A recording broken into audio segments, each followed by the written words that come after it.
there's areas I know that things are going to push his buttons and he's not going to be good with. And really, I'm the temperamental one. Punk ass is just cool, you guys. You know what I'm saying?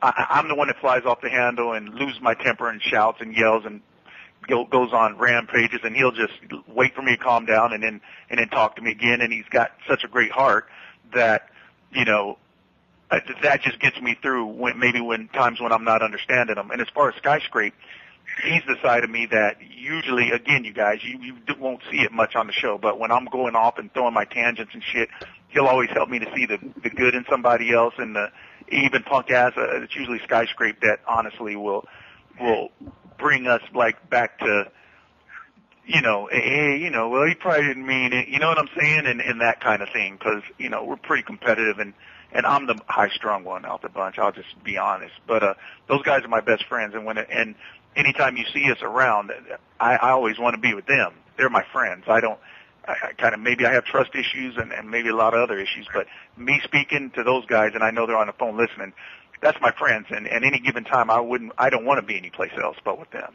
So I'll let Punk ass or Scrape take it next. Yeah, that's Punk ass. You know, we're a team, and you know, we operate like a team. We operate like, you know, I would say Mask is the leader. You know, if you want to give that position to somebody, and he basically, you know, we are willing to follow him to wherever that is, to the depths of hell, or the highest places, all those great places that we end up are right now, because you know, we're killing it. And this is Scrape. You know, we just know each other, like Matt was saying. We just know each other so well that we can read each other. We know when to stop or when we can keep pushing, you know, the irritation level, and, you know, we read body language. We're good at it. We know each other so well. So, you know, we just have the most fun at what we can, and try not to I almost killed Scrape in season 2.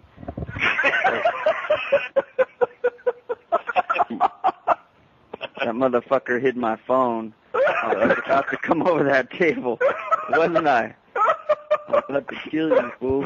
I was like, oh no, Podcast likes to text. Anything you hear in all the voice you hear from Podcast is text initiated. He sends a text and his voice comes through the phone. So I think that's the last time I've almost. You know, we don't usually get too crazy, but like, I was ready to kill you, fool. No, we're cool. We love each other, man. We're all about. Thanks, guys. Right on, man. That's all I got. Thank you. Next question. We have no further questions at this time, but I can go ahead and. Hi, Alan Lee from Combat Hooligans again. How many episodes are in the coming season, and also, before the cameras roll, what does the fighter and gym selection process entail? Mask will go. Say the first question again. I'm sorry. How many episodes are in the coming season? Okay. 10 in the second season. And, again, like Punk Ass was saying a little bit ago, a lot of times we've been doing this we started Tapout back in 97, and along the way we've made a lot of friends and been a lot of different places, and we could probably go 30 episodes and still have 29 new gyms and people that we want to see and get to. It's just, you know, a lot of times it's not even just gym selection or fighter selection. A lot of times it's maybe by the time we're ready to get a fighter, let's say December 1, well, if he fought a week before that, or he has a fight lined up in 2 or 3 weeks that doesn't work on the schedule, we have to move on and get somebody else. So when you see 10 fighters in our episodes, we probably were trying to get to, it probably was those 10 are the ones that just worked out, and it was really 40 that we were trying to get out, and those 10 just happened to line up in the dates that we could be there and everything, based on, you know, Pilgrim Films when they're filming us and how long do we have to film and versus. Go. Anybody else, Punk Ass or Scrape, want to elaborate on that? Go ahead, Scrape. Pretty much hit it. We don't, like Matt said, we just schedule our episodes around promoters who are putting on events, you know, and right along with when they're putting their fights on, when the fighters are going to be ready. If a fighter's not ready, when a certain promoter's putting an event on, we got to find a different fighter to bring to a different event. It all just kind of works out in the end. Yeah, television sucks, man. This Punk Ass. You know, when you're doing TV, it's we have a certain time limit to be able to get something done, and this is something we kind of did before the shows, before we were doing any TV, back in the day. We did this on our own time frame, and now being on somewhat of a schedule, I would say you have to base it around time schedules, and it's a little harder to do, but we do our best. We're out there killing it. And to further elaborate on that, caller, we had a guy that we were going to do the first episode of the season that we actually didn't get to till the 10th episode, just based on, weather conditions were some of it. You know what I'm saying? I mean, Punk Ass is a awesome driver, but he drives straight crazy, and taking that RV through the snow in the middle of winter, we had to move it around a little bit. You know what I'm saying? Lie to him, Matt. Don't lie to him. I'm trying to. Punk Ass, he ain't wrecked yet. He ain't wrecked. But wrecking and driving horribly that's different things. They're different. Well, it's kind of like a roller coaster ride. I enjoy it. But not the roller coaster rides that make you sick. We just don't. You just gotta have shakes or keep it just liquids before. I ain't crashed in a long time.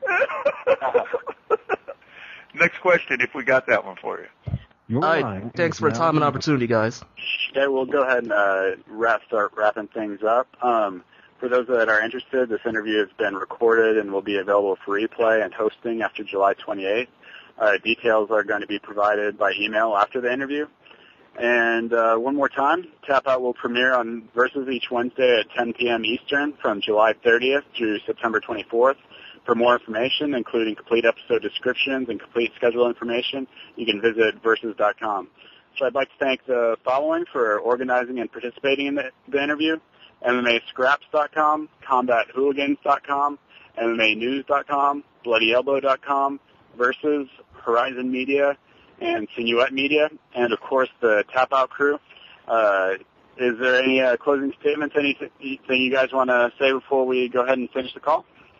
This Mask, I just want to say, again, on behalf of me and my boys, I appreciate everybody taking their time. A lot of people didn't believe in us at the beginning and thought maybe some of our antics and what we did with the makeup and the fro and the bandana was maybe far-fetched, but all we looked to do was, from our love of MMA, was to start a clothing company and go out there and, as we found fighters, show up everywhere that they were going to the weigh-ins and the fights and support them and yell for them when maybe they weren't in their hometowns and maybe nobody else was really showing up to yell and scream for them. And then on the other side was just to, maybe give a little bit of excitement, and the sport wasn't legal back then, and it needed a hero that wasn't afraid to stand up and take a little controversy and heat for a sport that, three guys believed in, and we just tried to do that. And I appreciate Versus and Pilgrim Films and Zuffa believing in us and following us around and dealing with us. But at the same time, I have a good time. I'm with my best friends, and I believe in this sport, and I think it's going to be huge and go a long way, and I'm just happy to be a part of it.